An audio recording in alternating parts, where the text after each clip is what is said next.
Nsaba Katonda omusana gwake buli lunaku. Nsaba Katonda omusana gwake buli lunaku. Eryato tasatatta okuva mu mayengo. Eryato tasatatta okuva eri embuyaga. Eryato ku mattatta okuva mu bulabe. Eryato ku mattatta okuva mu bulabe. Tata wange wamanyi era mugumu. Ffe ab'ewaka tukulindiridde. Ffe ab'ewaka tukulindiridde.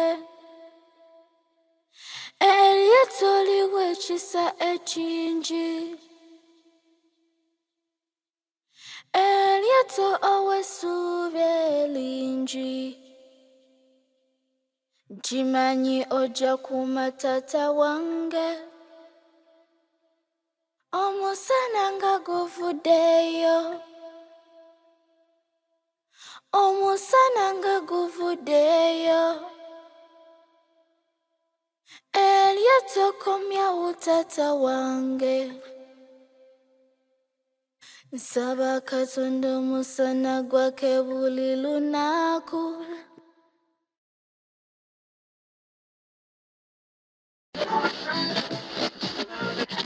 Good morning, Kampala. The weather is really hot today and the situation on the road is bad.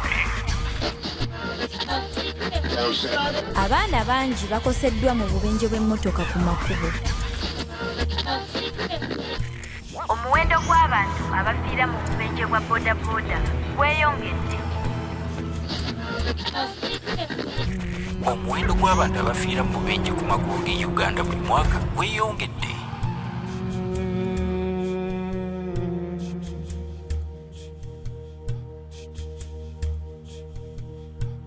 Ffe ab'ewaka tukulindiridde.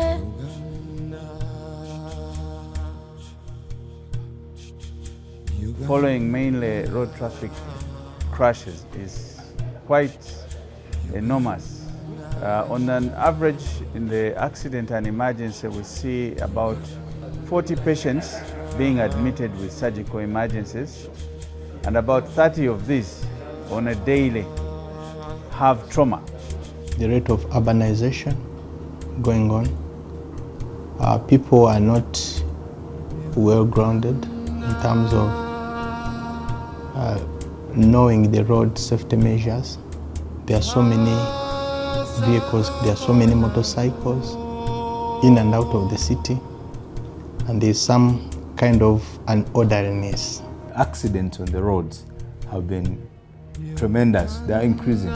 On average, in Uganda, we lose not less than 3,500 people every year. That's a very big number of people lost. Those are dead.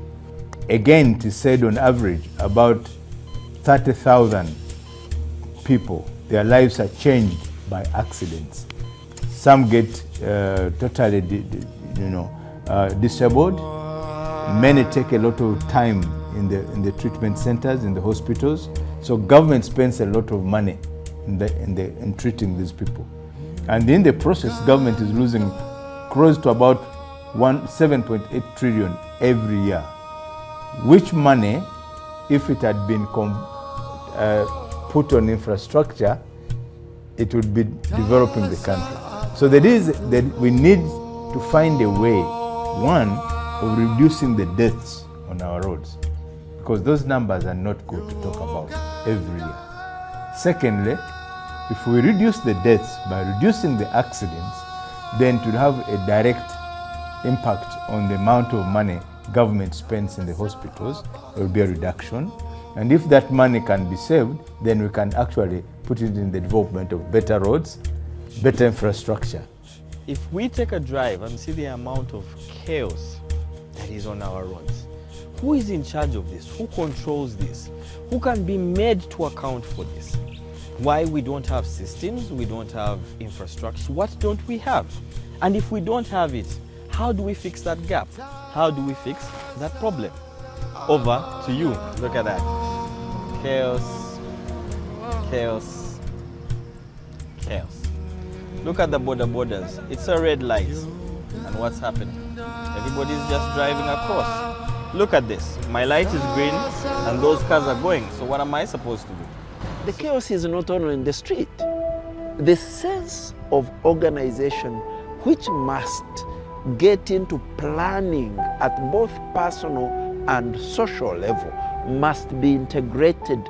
It must be a serious subject for people. I am Dr. Ranjezi Stephen, and I am the founder and executive director of Ndere Troop and Ndere Cultural Center.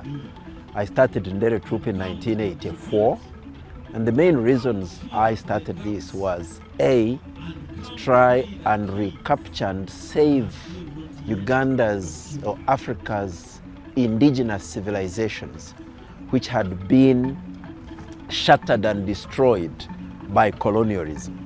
Because when colonialism came,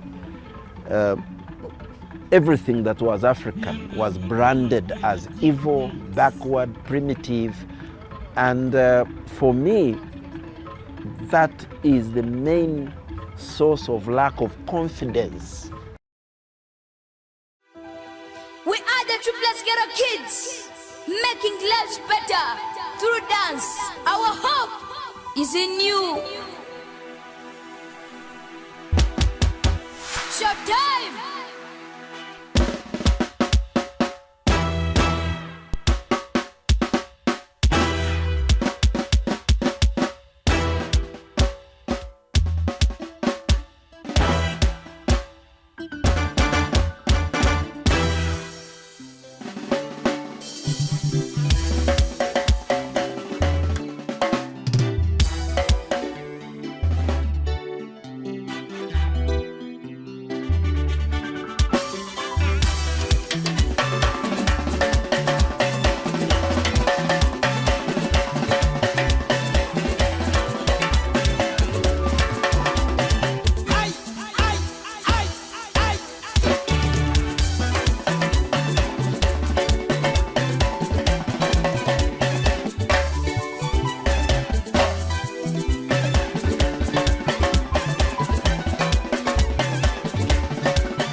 Katondo musana gwake buli lunako.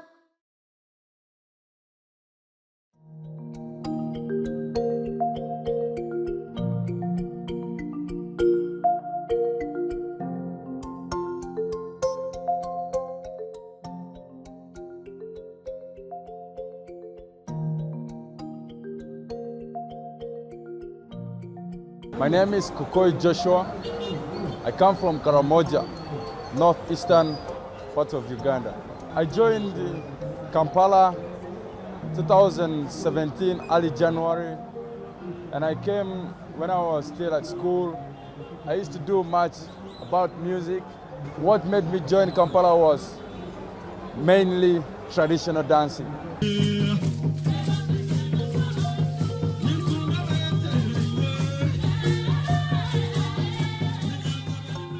Somebody is like trying to cross the road, maybe the traffic lights are showing red to stop. You find like the guys on motorbikes, they never follow the traffic rules. And at times, if the other guy is supposed to go and this one is saying stop and they knock each other, instead of them knowing that this was in wrong, they just run away. They don't settle themselves because each and everyone is on his or her own self, which is kind of much difficult with the movements around at the roadside. Because I don't drive, I don't ride the motorbike. I just use the public taxi to go home, or I walk home. So I hope it to be better.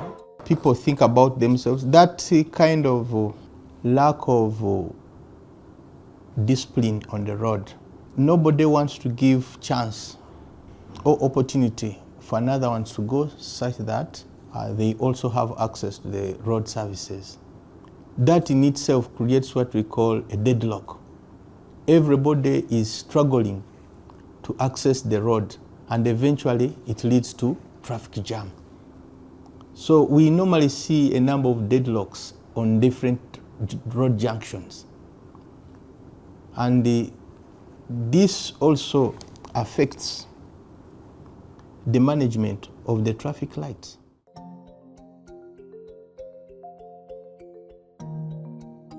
For me, as a person who has been in the border industry, it sometimes worries me. The amount of chaos that people go through, the amount of confusion that you see on the street. The borders tend to take care of their own personal interests. The bad behaviors on the road are also being copied by other new drivers. It is very bad for the industry. And I kind of feel like the fact that the borders are not respecting the rules, are not behaving, are not considering other road users, is just a big problem for us who are in the industry. Our drivers and our customers has embraced the use of technology. It took us so many years for them to appreciate the value that comes with technology. And we pray that one day we're going to have a peaceful industry. For things like borders using helmets, the helmet is a very useful thing in prevention of head injuries. As I speak now, of the 7 patients in our intensive care, 6 of them are border injuries. You can imagine if they had helmets on, maybe they wouldn't need ICU. And this stops us handling other cases. When you look around on our road, 90% vehicles that we have in Uganda are used cars. 10% contributes to the new car markets. That means the used car sector takes the lion's share. So we have a very big problem in terms of security of vehicles. Secondly, and also more important, the infrastructure is not kept up. I mean, take a look at our road. The Uganda Revenue Authority, the central body at this point that holds the data in relation to motor vehicle ownership in this country. So you have so many vehicles before 1990 that are not on the database. Not even that alone. Talking about the database, even as they started, the systems weren't perfect. So you have so many vehicles in circulation which are not be traced on the system, which leads to also, again, higher insecurity. Look at the motorcycles. The other day we were reading a report that stated that 2.7 million motorcycles. An old motorcycle is disbanded, somebody gets a new motorcycle, picks the number plate of an old motorcycle, puts it on a new motorcycle, orchestrates crime. Those are all challenges that have come up with the development, the growth. And I repeat, mark my words, it is good. Predictions for the future are not as, they paint a grim picture, if I can put it that way. Recently, over the last year, there's been a high spate of murders and violent, heinous crimes that have been orchestrated with the use of motor vehicles and more so motorcycles. In his wisdom, we've come to the realization that we as a country need to move forward. We need to move with times. We need to embrace technology to be able to solve the problems that we are being faced with. To the contrary, I don't think that tribal difference is responsible for the chaos on the road. Every society, whether it is traditional, modern, in the future, as long as more than one person live together, there must be rules to follow. There must be regulations, and there must be consequences when you don't follow these rules. If you leave things to chance, everybody wants the first opportunity, wants to cut corners and get there. Number 3 is corruption. When you are the one supposed to be enforcing the regulations, and I break the rules and I can be able to bribe you and you keep quiet, why should I follow the rules? Because I can buy my way out. Right from kindergarten to primary to secondary to university, the subject of organization and following certain rules and order must be taught. People must be educated to be organized.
Omusana nga guvuddeyo.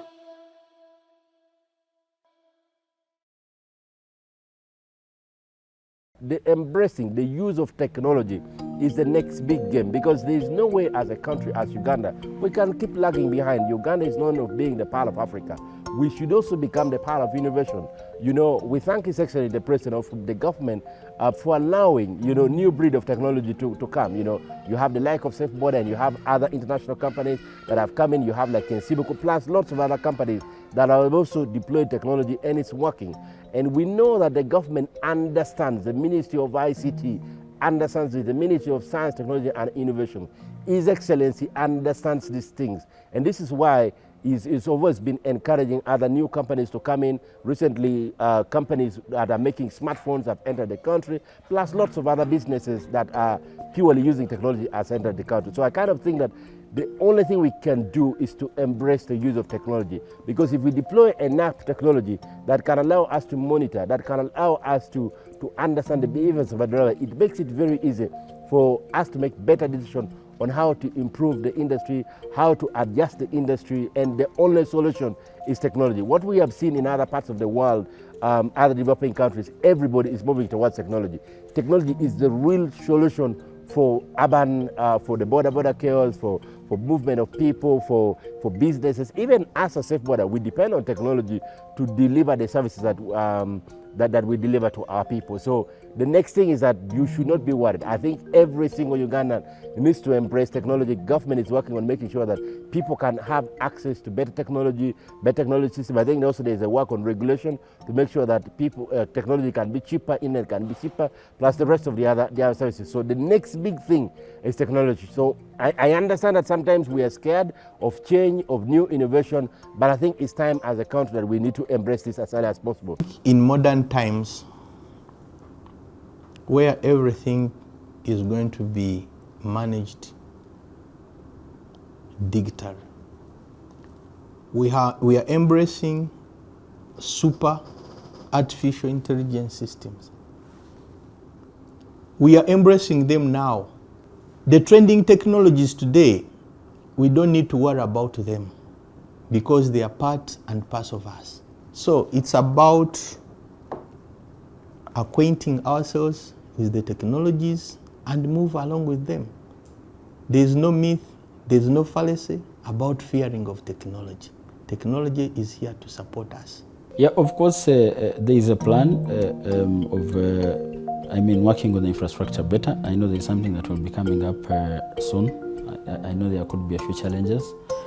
But Uganda as a whole, if you moved outside Kampala and see how developed the infrastructure is to most of the corners of this country, towards every border, first-class infrastructure, good tarmac roads. Yeah, so I believe Kampala is also getting there. You can see we are doing on Entebbe Road some flyovers just to decongest the city. Various things being done. From Entebbe, that's why you have two access routes. You can use the express, be here in no time, but also expanding in terms of now the aerodromes that we are developing across the country. We are developing a second airport in Kabale in the oil region. We believe that will help create accessibility for some of the tourist destinations we have along that line. We are doing something in Bwindi where the gorillas are. You know, we have the biggest gorilla population in the whole world, highland gorilla population. So yeah, there is a lot of expansion going on in terms of accessibility for whichever avenue a tourist wants to use in terms of transportation. So I think so far so good. But just beyond infrastructure, if for me as to the number of people that I've interacted with, I think from the time you get into this country, the hospitality or the friendliness of the Ugandan people, you will not get that anywhere else. I don't even think in Europe you would. The way Ugandans are welcoming, if you look at the weather, if you look at the organic food, so is to help anyone who can help us create or put out the beauty of this country more than what we are doing as a government, even with private sector, we appreciate. But trust me, I think any person who would come to Uganda would love to come back because the experience is just unique to Uganda in every kind of way. So we see our numbers growing. We are going to market more. We are developing more products. We are developing the source of the Nile. We are working on the Rwenzori mountain in terms of better and safer infrastructure, but also accommodation. Rwenzori is also the highest non-volcanic mountain in the whole world. Leave alone infrastructure alone, even security. we had no security here, there would be no tourism. So whenever government is investing in security, we are very excited. When they're investing in infrastructure and accessibility is easy for our visitors, both the domestic, the East Africans, the Africans, and whoever comes beyond Africa, we are very happy. That also stimulates the tourism growth.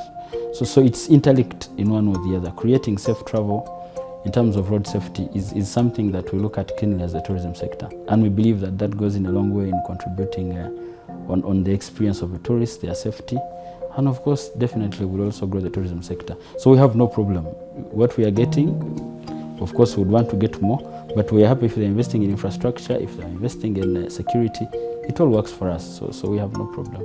There are quite a number of measures to improve the transport sector and crime generally. First of all, through the digital strategy, systems are being put in place, scientific measures to support law enforcement in their day-to-day operations. For example, like the CCTV cameras and probably the intelligent traffic monitoring systems. These systems are being put in place and they are elevating law enforcement from traditional policing to modern policing. The program is going to involve sensitization of the public. They are going to be educated about the use of this system, technology, and the benefits or the advantages that it's going to come with, and how they will benefit themselves. So I don't think there will be any scare. Those fears were expressed by people, including the traders in the city. They petitioned Parliament, we interacted with them, we explained to them, and there is going to be more sensitization in English and in the local languages for people to understand that this project stands to benefit them rather than to hurt them. Uganda, as you know, is one of, if not the most secure country, as demonstrated by being the country that hosts the largest number of refugees on the continent. We are the second in the world, but we are the first in Africa, because people feel secure when they come here. Uganda is very secure, and we are strengthening that capability by taking advantage of the new technologies. So we are ready to be the leader in this respect. Well, I would like to take this opportunity to congratulate all the people who have been involved, starting with His Excellency the President, who has been behind this project, and the Office of Security in the President's Office, the Ministry of Works, the Attorney General, the police, and all the other ministries and departments and agencies of government, and the public, and the Parliament of Uganda that supported this project. We are going to roll out. We are beginning with the government vehicles, and we shall roll out to register all the vehicles.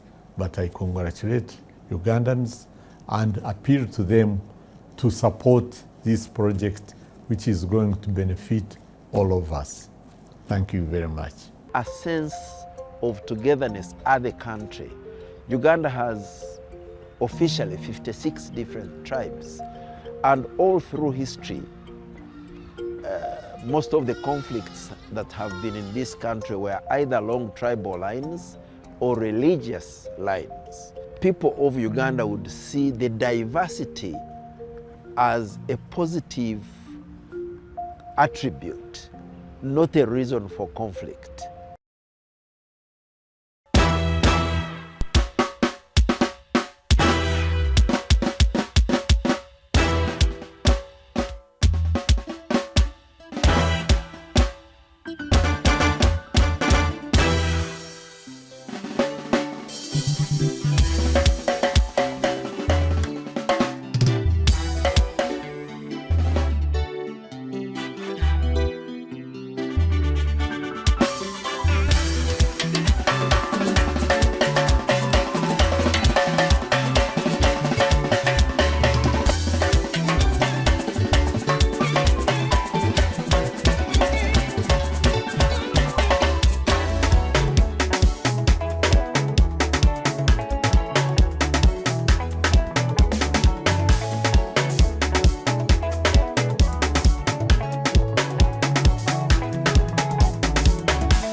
Nsaba Katonda omusana gwake buli lunaku. Nsaba Katonda omusana gwake buli lunaku. Eryato tasatatu kuva mu mayengo. Eryato tasatatu kuva ery'embuyaga. Eryato kumatatu kuva mu bulabe. Eryato kumatata okuva mu bulabe. Tata wange wamanyi era mugumu.